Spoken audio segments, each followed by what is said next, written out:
to see and hear from. So most of you know the drill. Please put your cell phone on a vibrating or silent mode. And if you do need to take that phone call, we ask you to step outside. Not outside, in the hallway.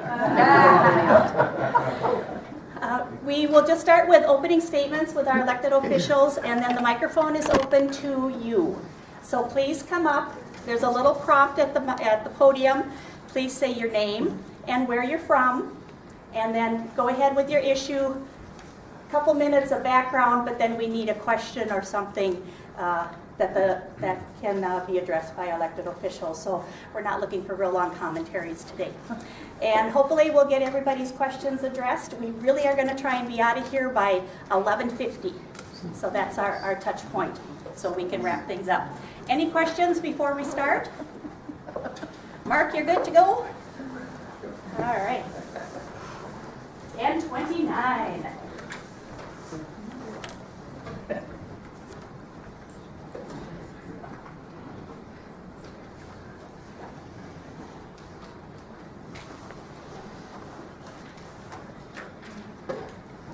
It's like coming into church. It's quiet and Gerby's the last one. Hi, Mark. Yeah, back row's full. We're ready when you are, Mark. Proceed. Thank you for waiting. Mark. I was actually talking to the other Mark, but that's okay. Next time. Hello and welcome to our legislative update for 2019. My name is Deborah Bowles. I'm the President, CEO of the Little Falls Area Chamber of Commerce that covers all of Morrison County and the districts that our elected officials are representing as well. We have with us today Representative Ron Kresha and Senator Paul Gazelka. We will be starting with opening statements about what they are working on, any of the bills they have, and what committees they serve on, and their other duties. And then we will open it up for questions from the audience. So Representative Kresha, would you please start? Sure. Thanks, Deb, and thanks everyone for being here. Nice crowd. I'll be brief because I really want to get to your questions. This year, a couple of things that I've been working on. I'm the lead on the Ed Finance. So in the minority, I'm the lead on that, not the majority. So we're working on the school funding bills. We're starting to hear some of those bills come through. And what that's going to look like, I cannot tell you because until the governor releases his budget and gives us a framework of what that will be, that number is still going to be suspect. Plus, you probably heard that the wonderful surplus, magical large number is dwindling. And so people are starting to look at what those priorities will be. And this is the time of the year that everyone throws things out there just because it's their wishes. And when they finally get the budget, then we have to get down to the hard conversations of what we can actually afford. So that's education finance. One of the things that's important to me on that is continued equity for the schools in the rural parts of the state. That's been what I've been pushing for a long time. There's conversations out there about LGA. That's been put out there. I think those are good ideas as well. Broadband, continuing to look at how we're going to improve our infrastructure for the rural parts of the state. Because at the heart of everything that I see on the economic side, it's still a people problem. We don't have enough workers moving into rural Minnesota to replace the death rate. And you could help with this. I'm looking at some of you younger people because if we up the birth rate a little bit, isn't yesterday Valentine's Day? So 9 months from now we should see it. But what we're seeing is the birth rate is not replacing the death rate and people and the retirement rate. So that's a big problem because not only is it a people problem, but it's a tax problem. If we don't replace people buying homes and properties, our tax base reduces, and then that creates more of a burden on the state that frankly is harder and harder to get to. So I've been promoting rural broadband and rural economic growth for a long time because of that. We have to move that through. It can't just happen with entitlements. And the last, I have a long list of things, whether it's infrastructure projects that we've tried to do, helping out with trying to get some matching dollars for DOT if we do the over the railroad and over the river in Little Falls, as well as Flensburg has some issues on their sewer system. And the St. Gabe's opioid, I didn't want to miss that one. That one, those folks have done such a good job. They've frankly got national recognition, and we want to make sure we continue those efforts. The one thing that I want to point out on the opioid, and we hear the rhetoric a lot of going after big pharmacy. I mean, you can take any formula down there and you put big in front of it, you put X, and you can make a statement, whether it's big tobacco, big pharmacy, big whatever. The fact of the matter is what the St. Gabe's folks did was they just chose to roll their sleeves up and take pills off the street, and that's what's working. We can talk about the role that pharmaceuticals play, or that the doctors may play, or that users play, but the reality is, because of pain medications, a lot of people have had a longevity that they may not have had otherwise. We have addiction problems that stem from meth, heroin, opioids, and so forth. And we need to address the addiction problem and not play the blame game. Because when we go after the blame game, what we do is we start throwing money in places that aren't going to be helpful. And when you look at what St. Gabe's has done, like I said, those doctors and that task force has gone through prescription by prescription to take and reduce pain management and opioid management, which is the right solution. So that's a couple things that I would throw out. I promise to be brief, so I'll turn it over to you, Senator. That's a political brief. Well, good morning. I'm the Senate Majority Leader, which is the head of the Senate. I think you all kind of know that. It's kind of a crazy thing because I'm just a regular guy. Ron's a regular guy, and we get to be down at the Capitol trying to speak for our area. And I just wanted to mention a couple things that are unique this time around. We have a new governor, and we have new House leadership, and then the Senate is the same. And so it's a new mix of people.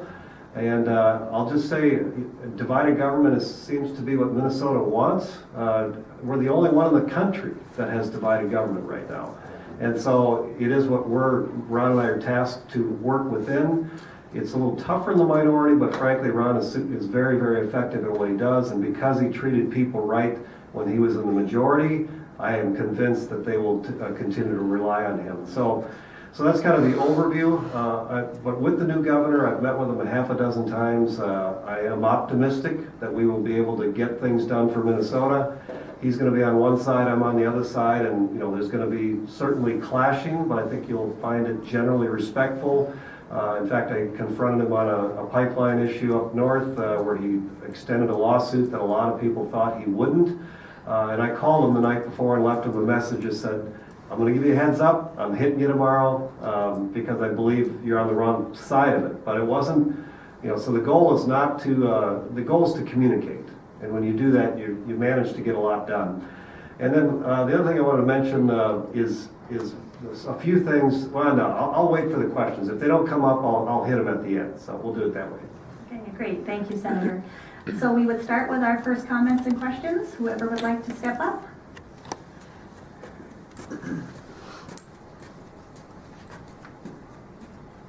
Yes, my name is Bob Rakainen. I've been a resident here in the community for it seems forever now. What I'm here just to mention to Representative Kresha and to Senator Gazelka, the other day in the Brainerd paper, a couple of your colleagues, they're introducing a bill to slash the taxes on this charitable gambling, which has been one of the most unfair things, like for our local Lions Club, the Exchange Club, other clubs in the area, Randall, Cushing, what have you. They take way too much of our taxes. The fact that we start at like a 9%, which is no problem, but goes up to 36% as far as after we reach a certain level of sales. Now, I'm not the gaming manager, and the other ones, I tried to get them here this morning, but they're just sort of tied up. So I thought a 55-year-old member of Lions Club could still come and speak his mind, which I'm going to do. The fact that it's just way out of hand, serving on that same committee when we see what charities that what we could give to, and now the state, how they just come in and slash this here, and not slash this, taken away from the local clubs. I mean, it's just not correct. So I want you two to really get behind it. Is it Representative Rudd and then Lushik up in the Cross Lake and Aiken area who introduced this bill, I know that you two have to be behind this. And I'm sorry that we as a line hadn't come to you before to introduce this, but the Brainerd paper was really on the ball. That's my big thing. The second thing I just wanted to mention was Enbridge. Now, I'm not, just a local person, just hearing all the things, but I wish you'd get to the governor. Isn't that company trying to be proactive as far as just maintaining their lines? Why are they getting so much grief as far as on it? I don't understand it. So if you can expound, if you can expound on that after a while, Paul or Ron, I sure appreciate it. But I should have addressed this at first. Thank you both for serving. I certainly appreciate it. Thank you, Bob. Okay, so I'm going to address the charitable gambling, and with that, Bob, thank you. Al Lund, who's been in charge of that and one of the advocates for that, has been in contact with us. I sit on the Commerce Committee. We've heard that bill now 3 sessions in a row, and we've tried to act on it. The crux of it is what you absolutely said. Is when you go to the local establishments and you're out having drinks and a supper, and you decide to play the pull tabs because you want to support the local, like whether here it's a ski team or there's lots of ones, that money should stay here. That should stay here. And when a majority of that leaves the community, that is not in the best interest. So we've supported that. Unfortunately, we've had a difficult time getting the Department of Commerce to agree with us and to find a tax place where we can reduce on the taxes. So we're trying, we hear you. And I believe it was Representative Lewick and Senator Rude that have introduced that, so thank you. Yeah, we just said, well, why don't you take one, I'll take the other, but I definitely agree with Representative Kresha on that issue, and maybe we can make some movement this year. And then on the Enbridge, the Line 3 pipeline, it has gone through a series of process, much permitting, finally got, I believe, a unanimous vote, or at least a large majority from the PUC to move forward the final moment, and then the Commerce Commissioner sued the PUC. So it's like Governor Dayton's right hand slapping his left hand. I mean, it's like, so it's very, very frustrating. We went through another level of the court. We thought that that Governor Walz was just going to say, fine, I'm done. I won't take it any farther in the courts.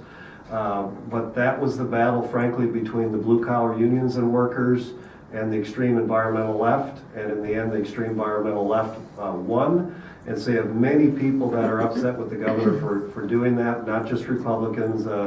Senator Bach, the minority leader, was very upset. Some of the trade union leadership was very upset. I think it'll eventually happen, but what if it's another 3 to 6 months of wasted time? It's a 51-year-old pipe that they want to update with a current pipe. So it's not just the jobs, it's also actually the best direction for the environment. So it made no sense to me, but it is what it is. Good, thank you. And our next question. Morning, gentlemen. Morning, Earl. Earl Ottman, former business manager at Pierce Schools. I'm still on the Masville Legislative Committee as the vice chair, and I'm here on Masville's behalf, and so to promote their legislative platform. But mainly, I'm going to be talking just about your favorite topic and mine on school finance, and that's special ed cross subsidy. For those who don't know, special education services are mandated by federal and state law. While school districts have few options to control these costs of providing these services, for each student that's identified with special ed, those students must be served. We have no choice. Although the state provides districts funding for special ed services, it does not fully cover the costs for those districts to do so. This unfunded portion, referred to as the special ed cross subsidy, must be subsidized with funds that would otherwise be used for regular programs, and in which an increasing special ed funding will have an equal and reciprocal impact on regular program resources, freeing up money for regular programs. Now, 30 years ago, more than 30 years ago, I was in a similar meeting such as this, only the individuals sitting in those chairs were different.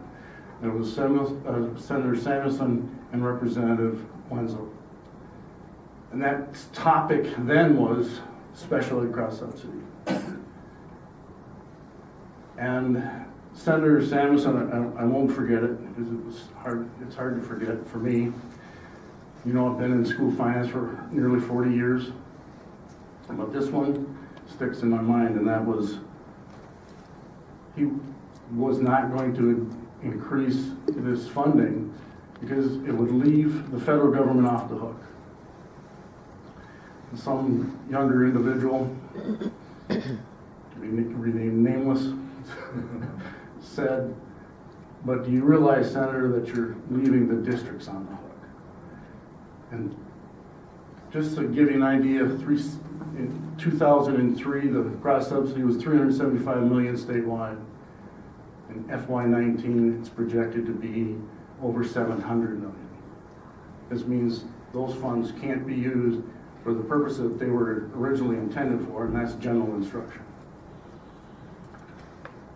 And I'll say this, adding money alone won't fix this problem.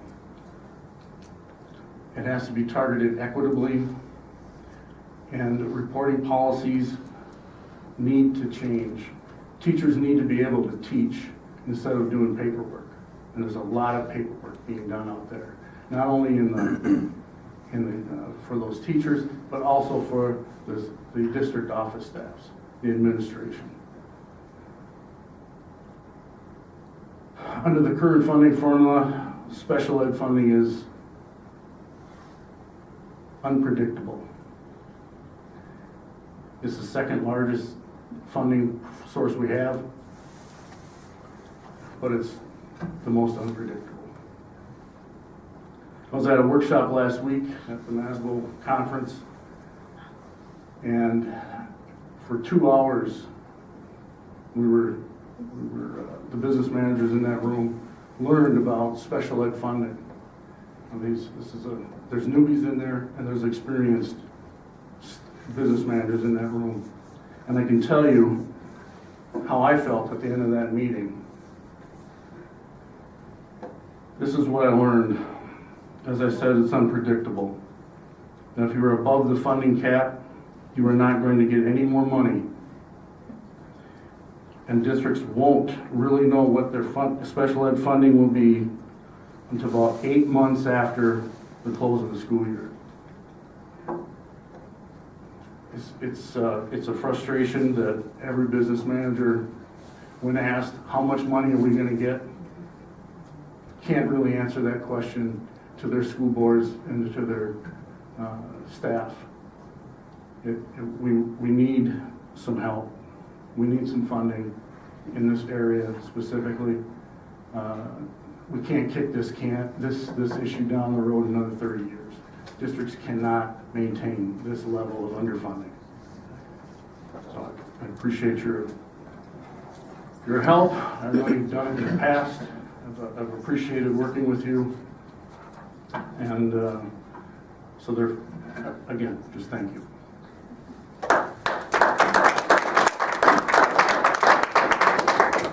So I'll take that one. And Earl's one of the most well-respected finance people in the state. He knows what he's talking about. And I've had the pleasure of working with him when I first came up here. I wish we could get to this right now. And let me tell you why we can't. And we're trying. I know, in fact, Senator Pratt just released a special ed policy bill that I've signed on in the House. We're going to try to redo some policy stuff. I think it was Candy Ojai schools did a whole full matrix of looking at where we can reduce special ed, litigation, paperwork, and policies. Here's the challenge that is in front of us on this. Education dollars are very competitive. I sit on the Ed Finance Committee, and I will get the groups that will come in, Maslow will come in, we'll talk about the cross-subsidy, we'll talk about some other things, and you're absolutely right. If I had my way, we would address this now. The problem is, and this is not for you, Earl, this is just for the general. The problem is, right behind Maslow, the superintendents will come in, and I've sat down with the superintendents, and I said, okay, let's do the cross-subsidy this year, and then they'll say, you know what, why don't you just put it on the formula and we'll deal with it. And the problem is, I know why they're saying that, And because I've asked them, I'm like, well, what if I just dedicate it to cross-subsidy? What if we actually address this? They would rather see it on the formula because they want flexibility. And then Education Minnesota will come in and say, no, we don't want you to deal with it all. What we really want, and they'll list their reasons that go to teacher pay. And I understand why they're advocating for that.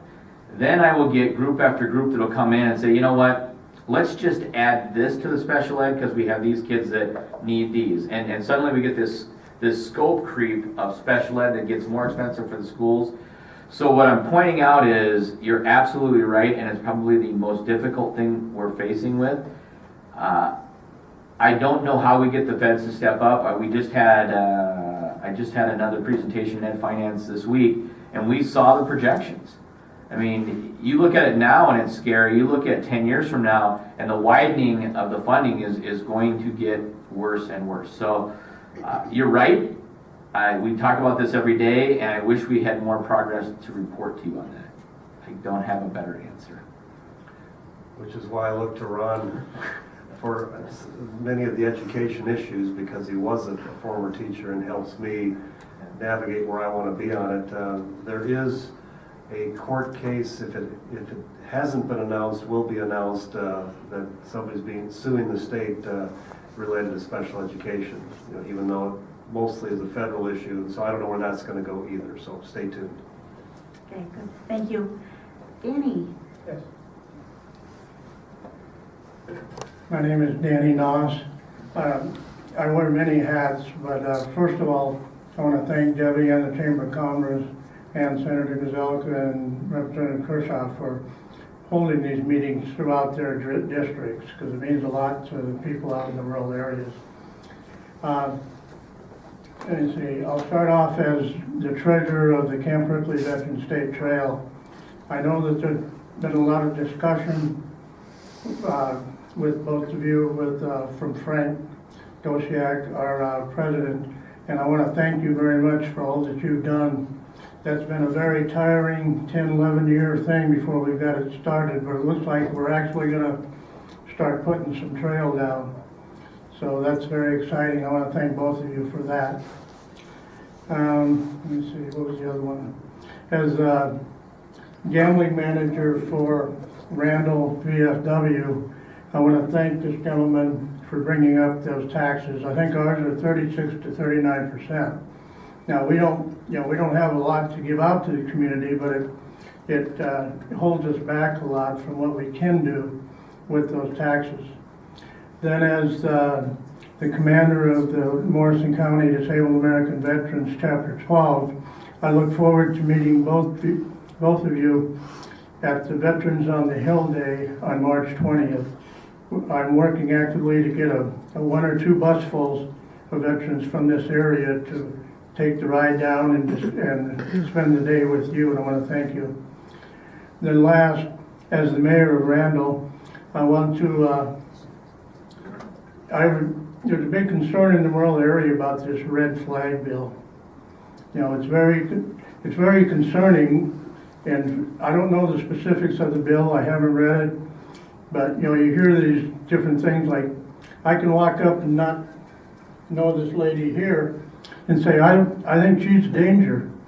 I think you need to take her gun away. Well, anybody in any elected position, I probably have at least 5 or 10 people, and Randall is the mayor, that would gladly say that. So, it's really a disturbing thing for me. I know there's other states that have already passed them, but I hope that Minnesota never gets that far as to pass anything like the red flag bill. And I want to thank you again for letting me speak. Thank you. A couple comments that Dan has there. I'll hit the red flag one first. It basically, as written by Democrats in the House, allows next to no due process, which is the problem, is you can accuse somebody and take away their guns.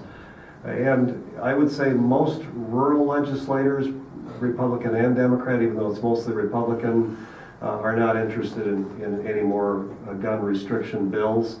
The Senate is said we're looking for any ideas that work, and those don't work. We're looking for solutions that actually work. The 2 things that we have focused on, but I think we can get bipartisan support and actually pass, One is making our schools as safe as they possibly can be, the structures themselves. We provided some resources for that last year. I think in the end it was like 25 million that got through. We had 75 million, but the governor vetoed a couple bills. But there was more than $200 million of requests for more resources. And the second thing we can focus on is more resources for mental health, like mental health counselors in schools or available to schools. There have been 2 shootings in Minnesota in the last 50 years. So it is something that's terrible. It's 2 in the last 50 years. But we've had 50 suicides, teen suicides every year. So if we're talking about focusing on mental health, we actually address a couple of issues. And so that's where we're going to be. There's going to be a number of very aggressive anti-Second Amendment bills coming out of the House, controlled by the Democrats. The Senate, controlled by the Republicans, will stop them. And then one thing about projects. So the Camp Wrigley Veterans Trail, but it's any project that you guys are looking at that you want to do. The reason why it was successful is many different sides of the community came together, built coalitions, built consensus, and it came to pass. So it wasn't just one group or one person, it was many groups. And that's true of any project that you guys work on that you're going to bring to the legislative process, is their consensus. That's how it gets done. Okay, thank you, Greg. Morning, gentlemen. Greg Zelka, Mayor of Little Falls. First of all, I want to thank both of you for meeting with us down at the Capitol, responding to phone calls, responding to texts, responding to emails. I think it's very important, the communication both ways that we have right now and hopefully continue. There's so many things going on down at the legislature now that affect central Minnesota, your districts, this region, and especially our community, from wastewater infrastructure, which you're both very well informed about, the $7 million that was supposed to be allocated to us last year, which is presently in a lawsuit, which would have an extreme effect on our community as far as taxes. The longer it takes to get those dollars, the higher the price tag is becoming. And once again, these were upgrades that have been required by the state. So we would appreciate your help and really appreciate what you've done for us so far. And just briefly, I would mention other things like the LGA. I know there's discussions on daycare and numerous other things. And we really need and appreciate your support. Thank you very much.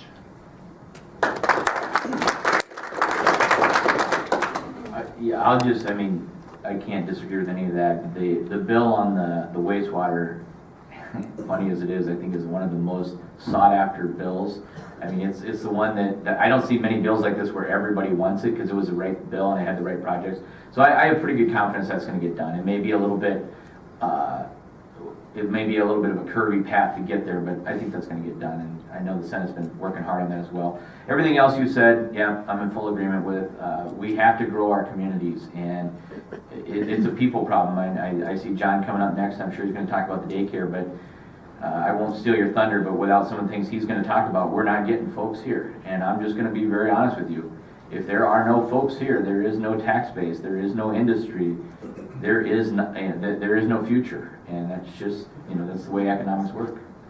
Yeah, and just, Greg, on the wastewater, the House from last year actually, because they wanted to go up in spending a little bit because they saw a real need for wastewater infrastructure, a lot of places. And so they said, let's tap a fund that normally isn't tapped for that. That's why we have the lawsuit, but without them stretching out to try to do a little more, Little Falls wouldn't have had a project. And so I don't fault the system, but the courts are going to have to decide.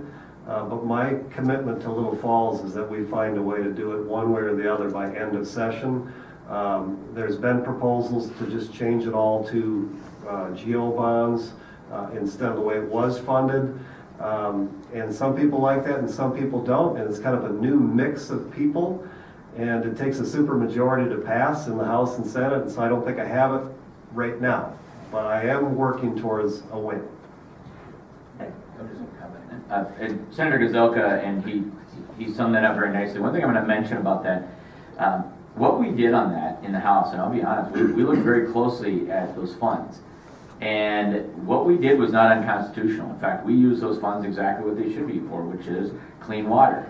So guess what? If you're cleaning up the water that's coming out of the sewage treatment plants, you're doing what those funds say. Now, I've had people come back to me and say, don't use that money, and here's the fact of the matter, folks. You've elected me to solve problems. I went down there and I solved problems. I'm not breaking the Constitution. I'm finding creative ways to help our communities. And so that's how I look at it. We had great support. We had some rogue groups that decided to do a lawsuit because they didn't think the funds should be used for that. And they're environmental groups that care about clean water. So I'm not quite sure how this works out. But that's where we're at with it. So my commitment to you is, I'm going to look for creative ways. We worked well with the Senate. You have to fight for resources. Because I can tell you, if we don't, there are 133 other districts that will fight against me. And 67 other Senate districts that will fight for resources because we're all in this thing, the same thing. We're trying to improve our communities. So, sorry for the little bit of a diatribe that I wanted to add to it. Okay, thank you. John? Yes, John Rademacher, City Administrator for City of Little Falls. I was gonna just ask if there will be a Senate bill that's gonna mirror what House File 80 is doing, and that's just the conversion of the bonding bill into general obligation. It seems that one progressed through the House it's progressing through the House pretty quickly and solves the issue, as the mayor stated. We have a grant that will fund $7 million of our wastewater project. We intend to bid that project this spring. It was on a long and very arduous decision for the council to come to make sure to do this plant operation, and the use of those grant dollars were very important in us moving forward with that project. And at this time, which, as the mayor said, is getting more and more expensive every day. So if the longer we wait, the more expensive it becomes on the people and the residents and the utility payers in Little Falls, because the $7 million is the absolute cap of that grant that we can access. So by dragging the project out, it doesn't give us more money for it. So having a solution to that either comes through funding the bonding bill and funding that point source implementation grant, or if it doesn't happen, then the direct appropriation does for the money that we're eligible for would be very important to have accomplished this session. On ours, as far as daycare goes, I see that there are a couple of bills that are being proposed. What the information that I'm learning, speaking to providers, trying to engage with the business community, and also those on the inspection side, now working with Sourcewell, who does the county licensing for family care providers. Solutions that we need for our community come with dollars attached, as well as some modifications in the regulations too. What we're struggling is the economics of daycare are such that we cannot charge enough for the families to get the coverage to also then pay for the construction and operations of a facility. And we are suffering from about a 475 child deficit to licensed spots in our community, which we're not alone. Greater Minnesota is suffering from this, from every corner of the state, but we need resources, we need support to help solve these matters, because it does go into what Ron was saying as a workforce issue. I know of families that I've spoken to that had intended to take jobs in Little Falls, both spouses, but without daycare, they weren't able to make that happen. When I came to this community 3 years ago, I had to spend 3 months apart from my family because we didn't have a daycare option available to us. Fortunately, we're one of the lucky ones where we were able to find something. But I know of so many families right now that have infant kids that they're spending 5 days out of the week, they're going a different place. They're just doing everything they possibly can to make it work so that they can keep working.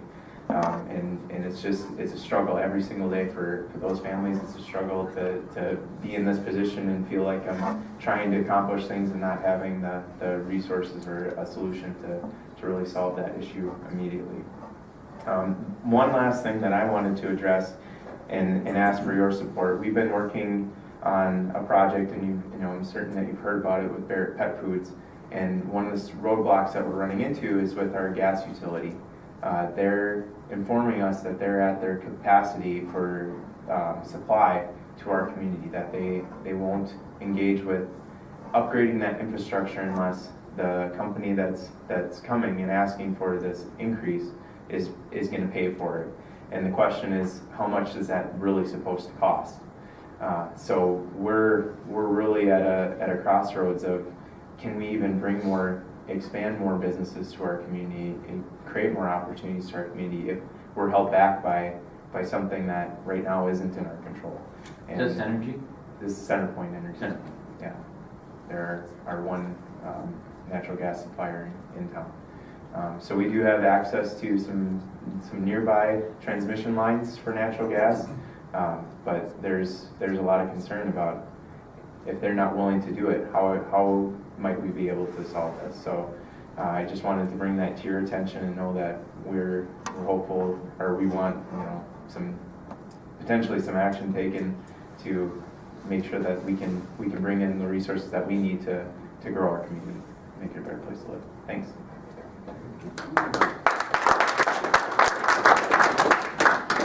I'm just going to say thanks, John. I'm going to let Senator Gazelka, I'm sure we're going to be in pretty close lock and step on it, but thank you. I agree with your comments.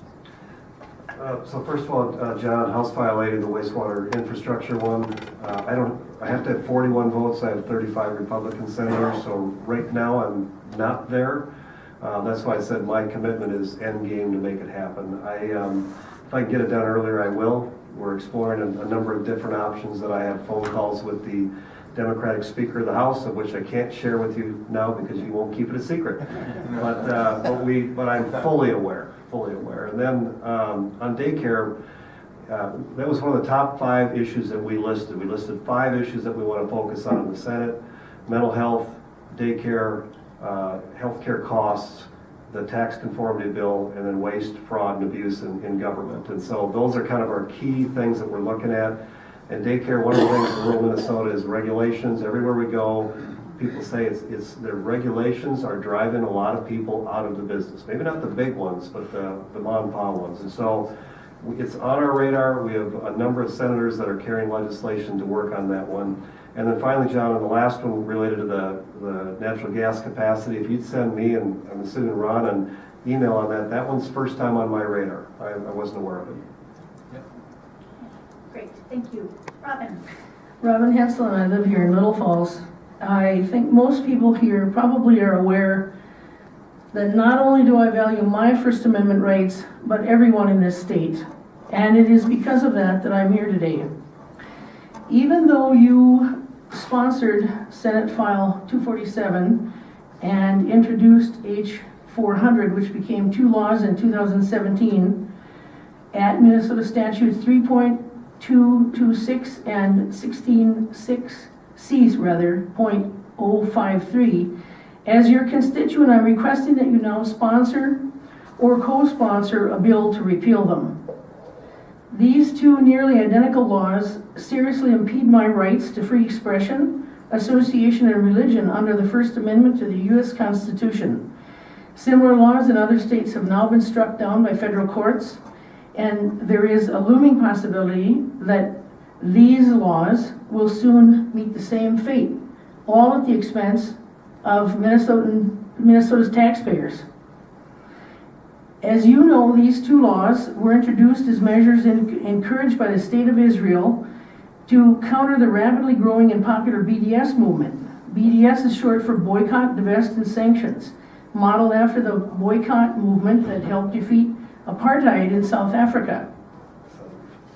And segregation here at home, an international BDS movement engages in nonviolent boycotts designed to put political and economic pressure on the State of Israel to end its human rights abuses and discriminatory practices against Palestinians. The state principles of international BDS movement are simple.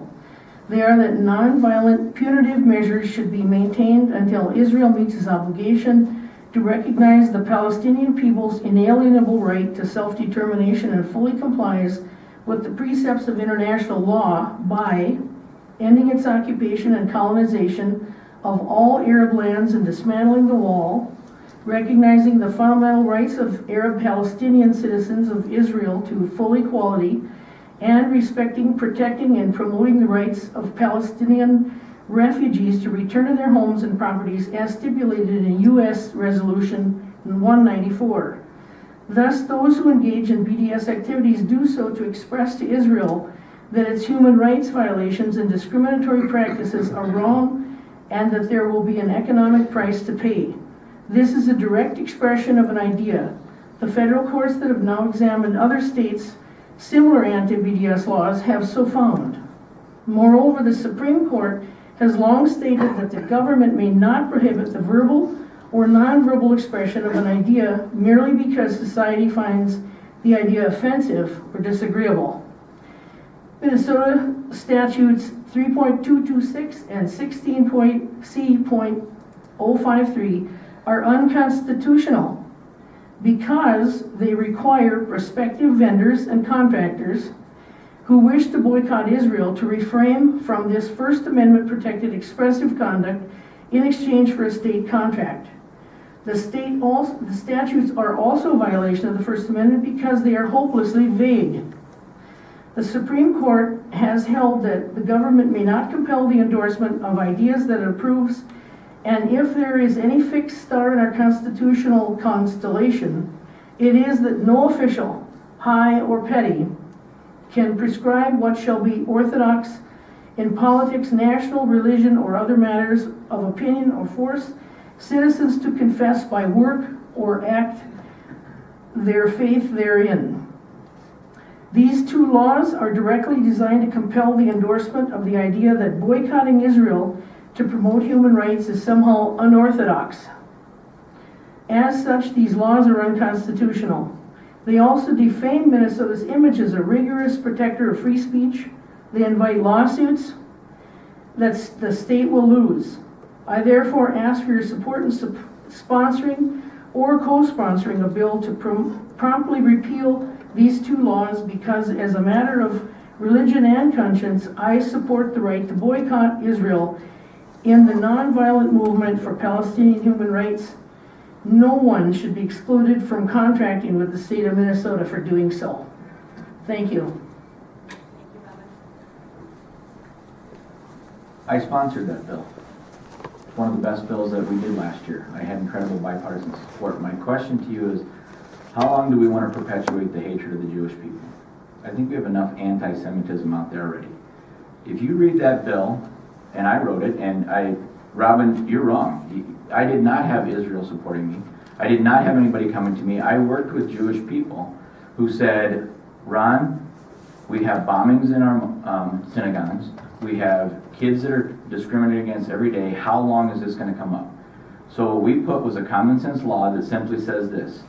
If you as a company want to discriminate against Israel, go right ahead.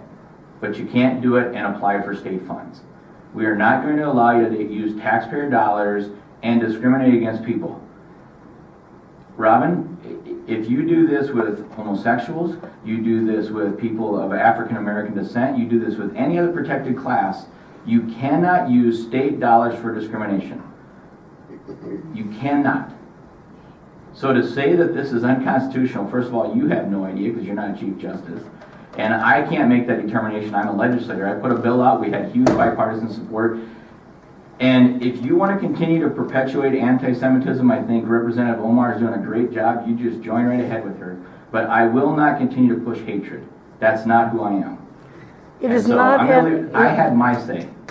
It is not anti-Semitic to call out Palestinian atrocities, war crimes, and genocide. That is not anti-Semitic to call out the Zionist government who is perpetuating a concentration camp that's the largest open-air concentration camp in the world. And would you have done this? Would you have written legislation to do the same thing for the South African issue? Have you been to the Holocaust Museum? At this point in time, what is being discussed is not getting picked up on the microphones. So this is being recorded. This is a bigger conversation to be had. We heard you, Robin. They heard you. And we will continue on with our next question. Before you I'm gonna let Paul turn on the tape, then I just, to be clear, I'm absolutely where Representative Kresha is.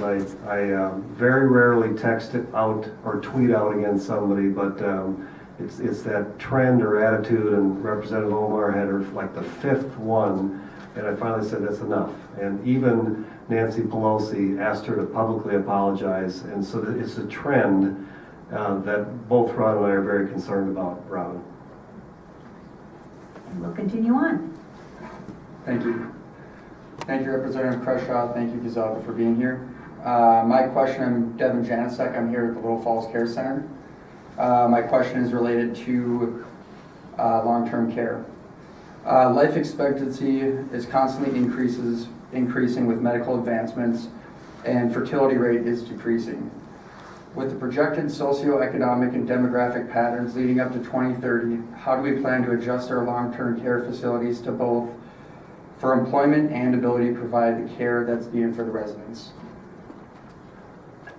Bingo. That's one of the biggest problems that we have to face. If you look 5, 10, 15 years from now, the number of people over 65, the cost projections are in the billions of dollars of increase, and so it is the very question that I'm asking people to answer for me right now. We already have a budget that has grown about 39%, our state budget, 39% over the last 8 years. And if we don't figure out how to bend some of the spending curves, particularly in HHS, I'm not saying cuts, but slowing the growth of some things, we're not going to be able to answer that looming problem that is not going away. So it's the same question I'm asking. I'm asking our chairs to be digging into this issue, and any advice you have, I am open to. I'll just say ditto. Thank you for raising the issue, and yeah, we'll do the best we can on that. Okay, next. My name is Sylvia Schwartz. I'm from the Twin Cities. And I'd just like to continue on what Robin was saying. First of all, I'm a Jewish American, and I believe in equal rights. And I think that all of us believe in equal rights, and I believe that you also believe in equal rights, Representative Kresha, and that's why you brought... Pardon me? Kresha. Kresha, I'm sorry. And I think that's why you brought the bill up, and that's why it passed, because you thought that it would increase or decrease anti-Semitism. The bill or the law that was passed is unconstitutional, and it does restrict free speech. And this was ruled in the U.S. District Court of Arizona just recently in December in the case of Jordal versus Brnovich et al. And they said that it's unconstitutional and an infringement of First Amendment right of free speech. So I don't want to repeat everything that Robin was saying, but I want to say that since I am a Jew, I do not believe that either what Representative Omar said or the fact that you are preventing people from their free speech rights to boycott Israel. I think that those are not anti-Semitic speech, and your law does not restrict anti-Semitism. Thank you. Yeah, I would just say thank you, and I appreciate the clarification. If someone wants to run a bill to repeal it, that's how the legislative process works. Okay, Kathy. Hey, good morning. Thank you both Senator Gazelka and Representative Kresha for being here this morning. I just have a couple things. At the forefront of my mind, Sheila Watercutt from the school district couldn't be here, and I don't think Steve Jones is here.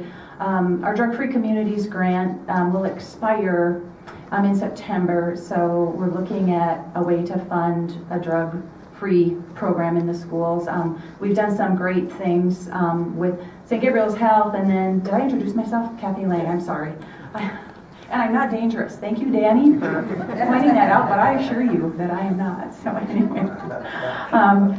So anyway, just wanted to point out that we need to have drug awareness and a curriculum in school for teaching our high school, middle school youth that Minnesota Student Survey has shown like a 10% decrease in students sharing Schedule 3 and Schedule 4 drugs. So just kind of a note on that. But actually, I'm also here representing, helping, actually partnering with Oasis Central Minnesota. At the hospital, we recently noticed an influx of homeless people coming in for warmth and food. The hospital cafeteria, I'll plug it a little, is the cheapest menu and food in town, and kind of people know that. But looking for food, warmth, we've had some stories where people had nothing and were coming into the hospital to use the facility. So with that in mind, calling Greg and Rose about what can we do, because I know they're boots on the ground with that, and really want to garner your support with trying to find a good homeless shelter in Morrison County. We have nothing. Basically what happens is what Oasis Central Minnesota does, but in the hospital setting, our crisis team has to be called, or the Salvation Army, and it's kind of putting a Band-Aid on things. So I'd kind of like to work towards that and building something in our community with like a community health worker that can help with resources to get those people employed, reconnect with family, because of course they're coming from possibly addiction, mental health, various issues. So thank you for your support, and I hope we can continue those talks together. And possibly Rose can come up and give you more statistics on what that looks like in Morrison County. I don't want to butt in line with Brian, so thank you again. Just one. Go ahead. You go ahead. Yeah, one quick comment too. I love that you guys are helping literally solve the opioid abuse problem nationally. And so if there are ideas, again, why not they come from this county, for homelessness? I mean, so, and just so you know, I just looked at Julie Rosen's bill within the last few days, and resources for the opioid pilot program in Morrison County are in there. So one thing I was just going to say, and I know there's a lot of people in here that are on community groups and lots of influential circles. One thing I would point you to, if you can find a way to get behind Oasis and work with Rose, people don't recognize the amount of the problem we have with homelessness. It's not what you think it is in Morrison County. I mean, you go down to the cities, you can identify what you think homelessness is, but here homelessness is the kids that are sleeping in other kids' couches because mom and dad are having problems, or it's someone that lost a job that just is too proud to admit that they don't have a place to stay. And you'll see them, and they're in the grocery stores, and they look just like you and I, but the struggles they're going through, I wish we could get more people to get behind those. I know that I've worked with fathers that have gone through divorces, and they're trying to figure this out, and they can't go back to their own home because of the conflict, and they just have no place to go. And suddenly they're sleeping in their cars, or they're sleeping on somebody's couch, and then that leads to all of the issues that they're going to lose their job, and it just cascades. So I guess we can try to solve this, and we're looking for programs to help out. Rose has been, and Greg have been doing a great job. But it is a plea to the community, in our faith community and other things. Find a way, it's like foster care. If we can find a way to take some of these individuals in, sometimes it's just temporary. Sometimes it's just 90 days of getting somebody back on their feet that's going through a really tough spot. So I would just, again, you're doing a great job, and if we can find more people, I mean, if every service organization here, I think we're doing a great job with the athletics, but if we bought a few less jerseys and put a few more people into warm environments, I think we could also move this needle forward. So thank you for your work. And if charitable gaming would stop taking 36% of the proceeds?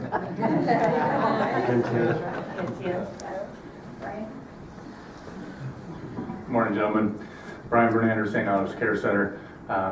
We've had some conversations over the years, and the long-term care industry and senior care will continue to be on your docket, I'm sure. The Health and Human Services budget is large, and ideas have been to separate out those two completely, so that you've got senior care and then the other areas. So just my 2 cents there. Certainly open for any further follow-up you'd like to do there. But I would just want to note, a handful of years ago, I stood before here today, or here, and said, stick with your convictions, right? You're there because we've elected you. You have strong convictions and you communicate that. Do that. Senator Gazelka, you made a very poignant point today that I haven't heard initially for years, was it's about communication.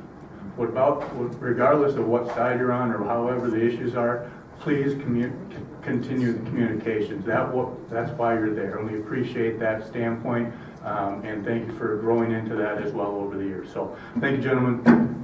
Stay warm. Thanks, Brian.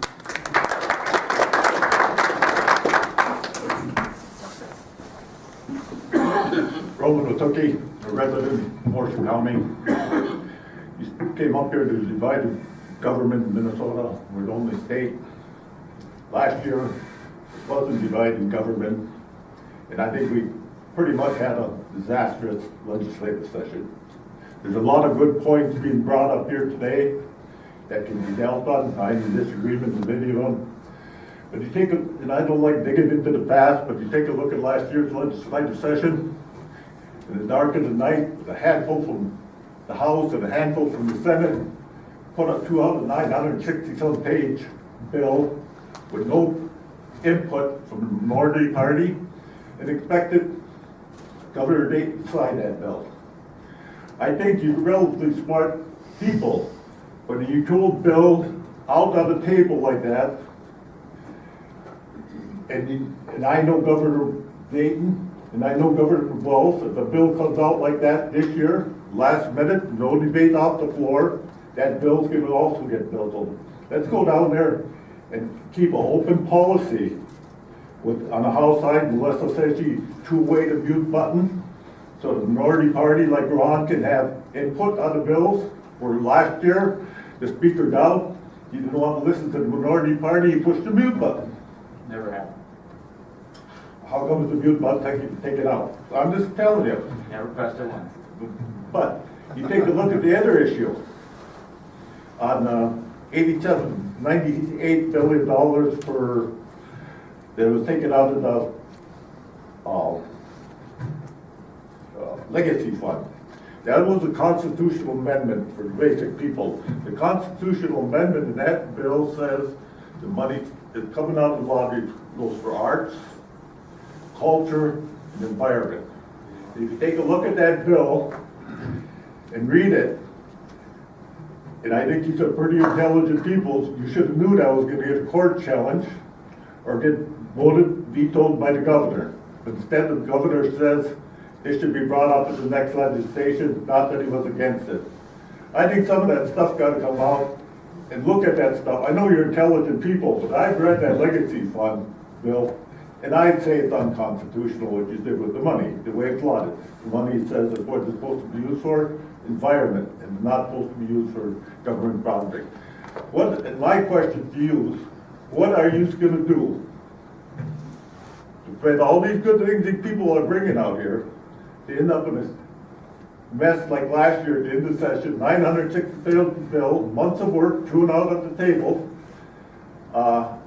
and not have an open process?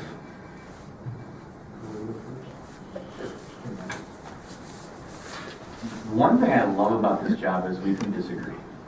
And Roman, I appreciate everything you said. I think a lot of that is rhetorical. I was down there. Let me give you some examples. The reason the bill was 966 pages, and by the way, the previous majority did the exact same thing. When the Democrats are in power, you only have so many bills, and I will tell you, you only have so many ways to get things through. People may not agree with it. It's fun. It's great campaign fodder, but the campaign's over. The reason the bill was 966 pages was because we changed health statutes, because we were addressing the opioids and a 7% waiver. So when you change a statute in law, you have to reprint the whole statutes. Well, the Health and Human Services statute is the biggest statute out there. So guess what? You end up printing a lot of pages. So it's 966 pages. And by the way, if you go back to your third grade social studies, we're a representative government, which means you elect me to do my job, which is to represent you and to know what's in that bill. I did. I read the bill.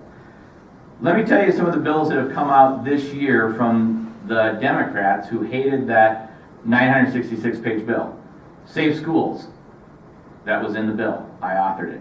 Opioids. Governor loved that. They're coming right back. That was in the bill. Governor vetoed it. Water treatment.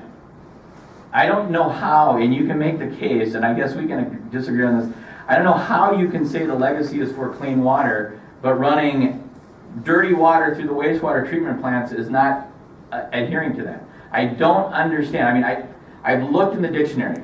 Clean water is clean water is clean water. So, I mean, the legacy amendment says arts, environment, clean water. I'm struggling to figure out if we're cleaning up water, how we're not using legacy dollars. I get we're splitting hairs because people don't like it. The governor could have line item vetoed that. He didn't. Why? Because he knew it was the right thing to do. Reinsurance, just heard it in Commerce. I heard your Democrat colleagues, all they said was reinsurance is the worst thing we can do. We just passed out of Commerce that was a bill that was authored by Representative Halverson, who, by the way, on the House floor last year, hated the bill and said this was the worst thing we could do. But guess what? It kept insurance rates down. And now they're reauthoring the bill. Why? Because it worked. So, I mean, here's the thing, folks. The bill that we put together had a tremendous amount of good stuff. You may not like the vehicle. You may not like the fact that it was in a Volkswagen versus a whole bunch of little cars, but it was still really good. And every one of those bills has been reintroduced and will probably get passed. I know the way this place works. We go back and forth. But do your homework. What we did was really, really good stuff. Broadband, clean water. I mean, we put more money into schools in the last 4 years. I didn't hear you talk about that. Go ask your schools how we did. So, if you want to enter campaign season already, it's a little early. But I'm going to tell you, we're doing pretty good work down there. Just a couple comments. I mentioned that Minnesota likes divided government for whatever reason, and so it makes us work a lot harder. What happens in the end is you don't have anything way left and you don't have anything way right if you're going to actually get something done. And the budget is every other year. So if you go back 2 years ago, that's what we're doing this year. And that was one of the most productive sessions in Minnesota ever, with a Democrat governor signing Republican bills. We had more transportation funding for roads and bridges. We took half the sales tax on auto parts to put into roads and bridges. The governor signed that. We did a tax relief bill, bipartisan tax relief bill, that had tax relief for senior citizens. Under 70,000 of income got a break. We ag property tax relief, student loans, because we recognized it was a debt or a problem with debt. They got a $500 credit. Small business got property tax relief. And so everywhere we turned, there was something good there. We got real ID done, which hadn't been done in 10 years, and we were the last state and needed to get it done. All of that happened. And so in divided government, it's never, ever easy. But in the end, if you can figure out how to communicate, then you can focus on the things that need to get done. And I'm convinced that that will happen this year with a different governor, just like it happened 2 years ago. Thank you. Hello, I'm Cammie Peterson DeVries with St. Francis Health Services, and we have Little Falls. What was the first name? Cammie. Thank you. Yes. And so I just wanted to add on to what Devin, the Environmental Services Director, had stated about looking at investment into the facilities and the finances of that. We understand that we've been in this trajectory of costing money, and a lot of it really was due to because of how much of a deficit there had been for so long. That investment really had not been made into long-term care. We still in our state of Minnesota have facilities that operate at a 1% to -1% margin. And when you look at our finances, we actually close out our year on September 30th, but we won't get reimbursed that till 2020. And so there's this gap in that. And so in order for us to invest into our future of our facilities, meaning now, we don't even see that return. for upwards sometimes of 20 months. And when that occurs, then that really affects how we can pay people. It really affects the improvements we can make within the facility. So we really need some built-in systematic approach that says if there's a cost of living, what do we do then for our staff to do that cost of living? So that's one area that I want to talk about. The second is that we do want to invest in our employees, and there's been some great movement in grants, and there's been some great movement in reimbursement and that type of stuff that allows us scholarships for our employees. However, we need those broadened to include different types of things that we need.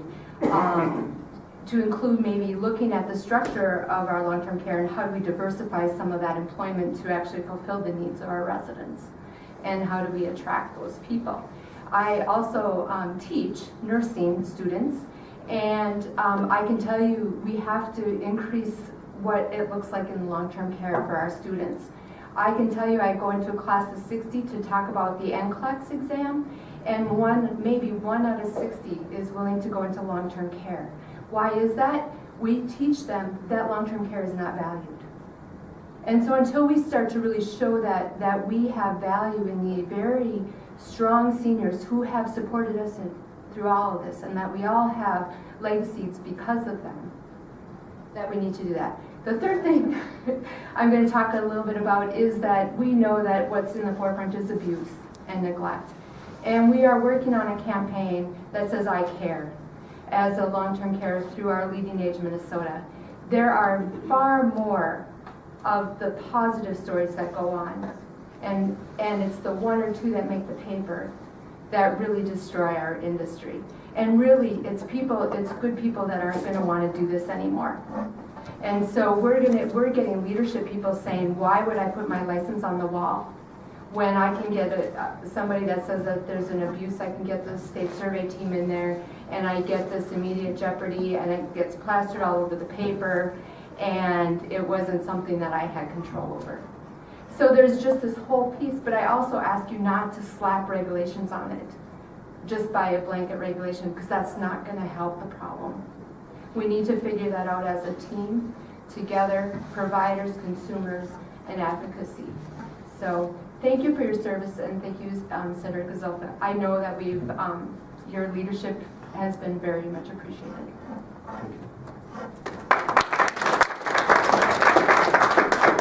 Thank you. And one thing Cammie, I wanted to bring up, you brought up the abuse thing. You brought up the abuse issue. Let me tell you that from my perspective, first of all, the first thing I did when the abuse issue came up is I started to call our local providers. Because the last thing we need to do is paint this in a way that you make our local providers look bad. That those are the saints of the world that are walking around and working in those hallways. And there were some groups down there that decided to make this an issue. They wanted to make this ugly because they wanted to score points. And to your point about the regulations, we looked at the reports. I read the auditor's report. The report was not that, I mean, there's some bad actors and there's some repercussions, and I know that the institutions and facilities dealt with those bad actors. But the real issue on the report was that issues were getting up into government agencies that weren't being acted on. That was the real issue. It was not our local providers that were doing a bad job. And so we fought hard against that, and I will continue to stand up, and I'll always call the local providers to find out. But I just want to come out on the record and say, and make sure this is abundantly clear, that every provider, without exception, that I have visited in our area, I would put any of my relatives in. And thank you for the work you do.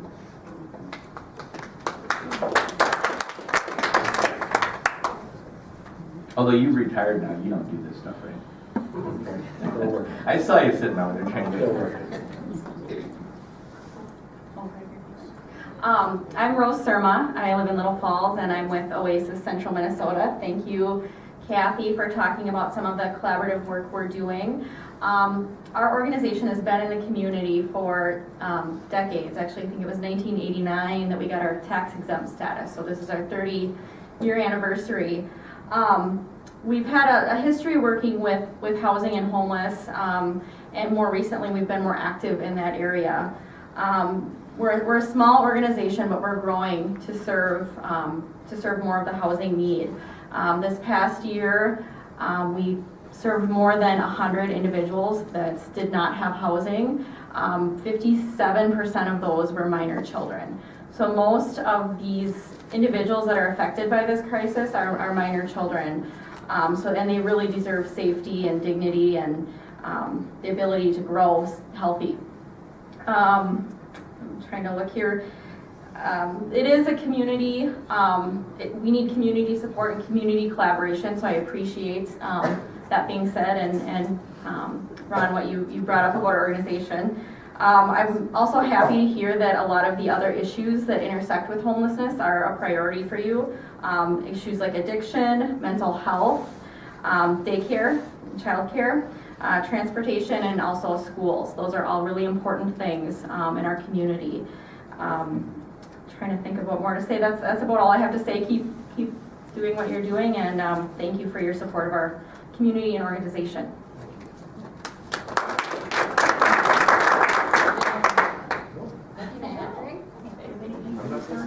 She did great. Okay. I know when to go out on a high note.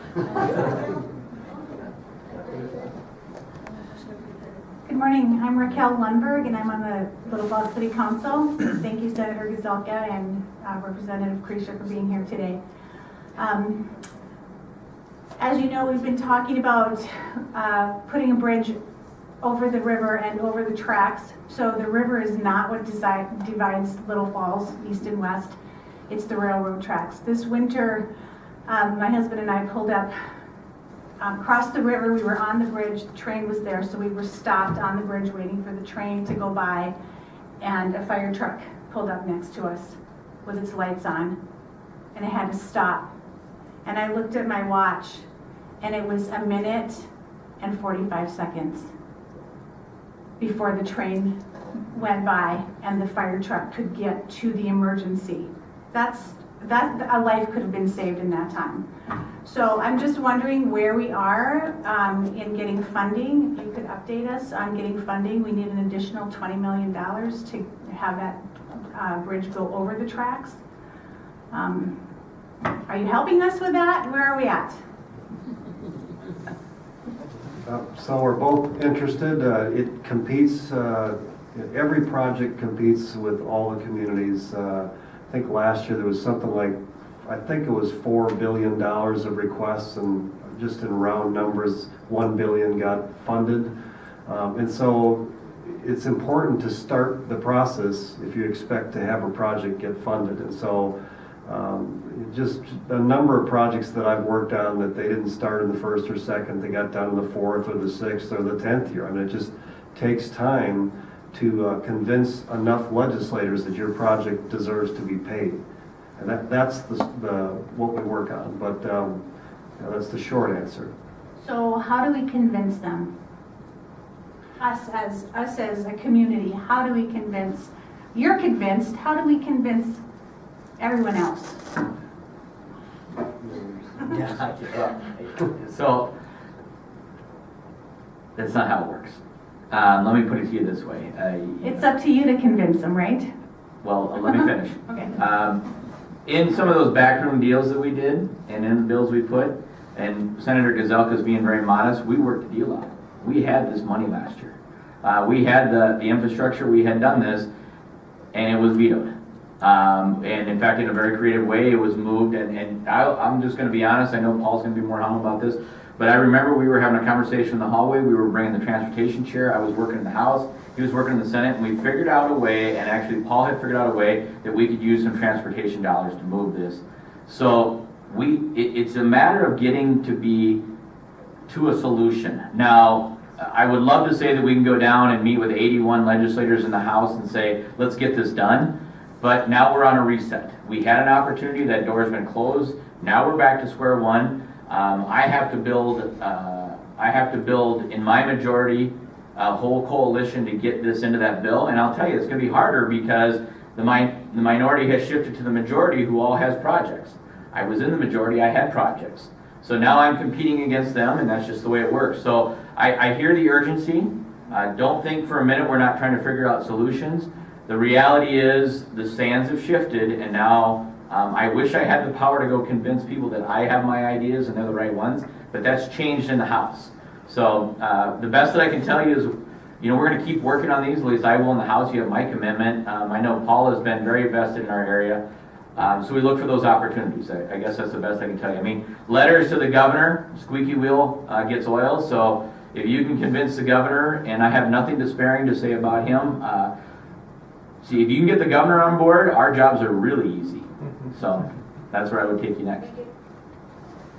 I'll underline that one. If you're a prominent Democrat or no prominent Democrats, I'm always trying to connect and build relationships, and Ron is exactly right. If the governor engages as well, then it just goes up the line. Greg Spofford, serving this year as an AmeriCorps Vista with Oasis Central Minnesota. I was going to show you that I could not say anything, but on behalf of the people that Rose and Kathy Lang, we're looking forward to a potential partnership. I would say, first of all, thank you to you who are giving us an update and listening so very keenly.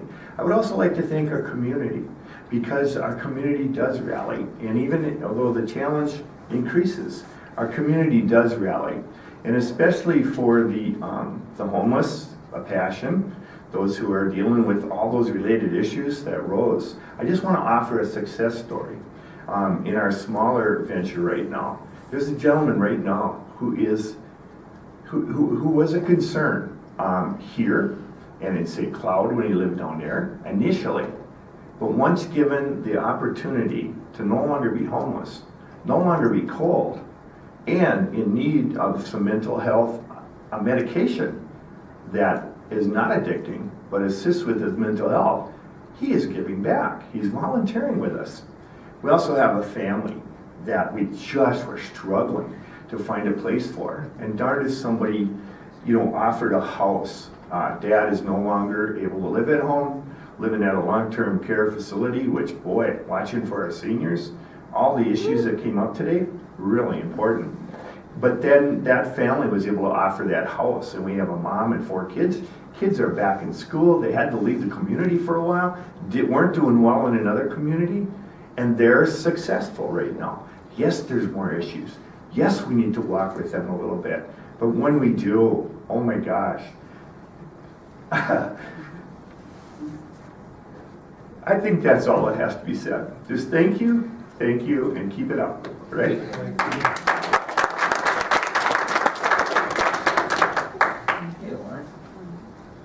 I think you get to be our last question. I'm Warren Morey from Motley. That's way on the north end of Morris County. Nice this time of year. Anyhow, I just have a couple of questions for clarification.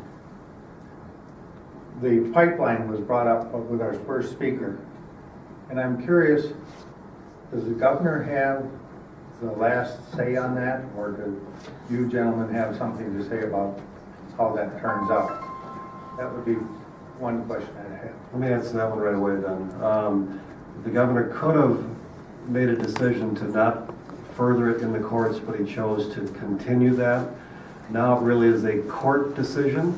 I think most people feel like the courts will uphold the lower court, and that delays the process. So that's the best case scenario, but it is a court, it's a separate branch, and they could actually in some way defeat it. And so time will tell now. And then moving north, what about the mines? Are we through the courts there, or we got to go to more courts up with the mines? I know that Polymet made the last hurdle. Twin Metals is on the north side of the Laurentian Divide, and so there's another issue as far as where the water flows. So I would expect more in the process yet. So another 10 years or could be? I don't think it'll be, for Polymet I expect it to be within a year that they actually are mining, but Twin Metals, it could be a long time. The third thing I would like to say is I applaud you for your stance on pot, and I hope that you can continue to be strong on that issue. Medical marijuana I think is okay, but I sure don't think we need recreation. And then I think I have shared with you gentlemen before, the nurse staffing issue, I think is to be taken care of at local hospitals, not by the government. I really appreciate your efforts. Thank you for being here. Yeah, thank you, and Lauren, just a couple things, the nurse staffing thing, and Lauren, by the way, if you don't know, has been a tremendous supporter of medical care facilities, especially up in your area, and thank you for that, because that rural access to medicine is important. But the one thing I'll say on the nurse staffing is absolutely, that has to be handled at the local levels. It's a management labor decision. And more importantly, if we, and remember, I say this often, when we get involved as legislators, we mess it up. That's just what happens. When it gets to our level, it means it's risen to a level where we're going to make it wrong for somebody. And nurse staffing, if we make that decision, I can tell you who's going to get hurt the most. It's the long-term care facilities, because we're going to suck all the RNs and those nurses right out of there, and our long-term care facilities are going to suffer the most. So I'm very sensitive to that one, so thank you for bringing that up. And thank you for all your work in helping Motley. I mean, over the years, it's amazing. So can I make closing arguments and address pot? Yes, you may. I love, frankly, that was the last question, because almost everywhere I go with media, it's the first question they ask me. And I just want to tell you that medical marijuana is separate from the issue I'm talking about here, recreational marijuana. I've looked at a lot of data now. Some people ask me, well, is it now or later? And for me personally, it's never. That's where I think we ought to end up. We've seen data from other states. Accidents are up 6%, homelessness rates are up, depression among youth is up. Everywhere you turn, there's a bad statistic that comes out for it. What are we going to do about drug testing and people that work? I mean, there's so many areas where it's not going to be good for our culture. And I'm going to be a no. I'm going to give it a hearing. I'm going to let people discuss it, debate it, but my belief is that the Senate will kill that bill. Yeah, I think that's a good note to end on. And one of the things I must say that, serving with Senator Gazelka, and it's been a while now. Yeah, and Paul is very principled as a senator, but he also does meet with people, and we've worked through some issues. In fact, we've gotten to some spots that I didn't think we were going to get to, and a lot of that is his leadership. So I'll echo that. And I just want to come off on the legalization of marijuana. And I hear the arguments, and I don't know if there's anybody here that I get some emails, but there are many people that say, hey, it is just like alcohol. And I do think the penalties could maybe be reduced. I think we're putting some people into jail for infractions that we shouldn't, and that I would be open to looking at. However, if we're going after big pharma and we're going after big tobacco, why would we give them both another product? Because that's really what would happen. On one hand, we're saying, hey, let's cut the smoking and let's cut the pharmaceuticals, but yet we're giving them more access to a product to sell to our kids. That's a problem for me. The other side, and maybe I'm just old-fashioned, but if I look at the opioids and I look at the way chronic inebriation and addiction works, this is just one more avenue that we're giving folks that have really serious problems. You look at Denver, I've looked at the Denver stats, and I look at the social services.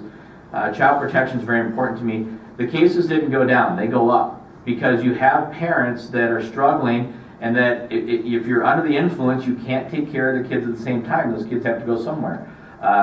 He mentioned under the influence of driving goes up. So I just do not see any compelling reason why we should add this as one more thing to deal with and all the things that we're trying to do. So I get the libertarian argument. I get where people are asking, just saying, hey, you know what, I'm in my home, I'm doing this, and I'm not hurting anybody. And I listen to that, but on the other hand, I have a son who's in the Air Force who reminds me, Dad, I have to be tested for drugs once a month. And in Alaska, marijuana is legal, and I've decided there's just other ways that I can find fun. So I think if it's good for our military, it's probably not a bad practice to put across the board. Okay, great. Well, with that, we will wrap up today.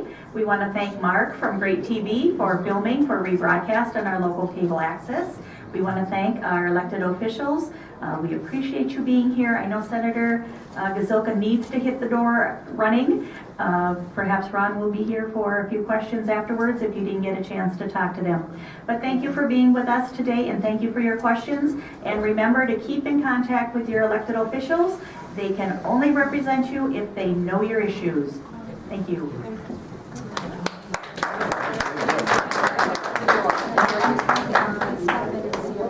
I know you're not going anywhere. You want to follow me? Thank you so much. So here's my info too. So thank you so much for supporting.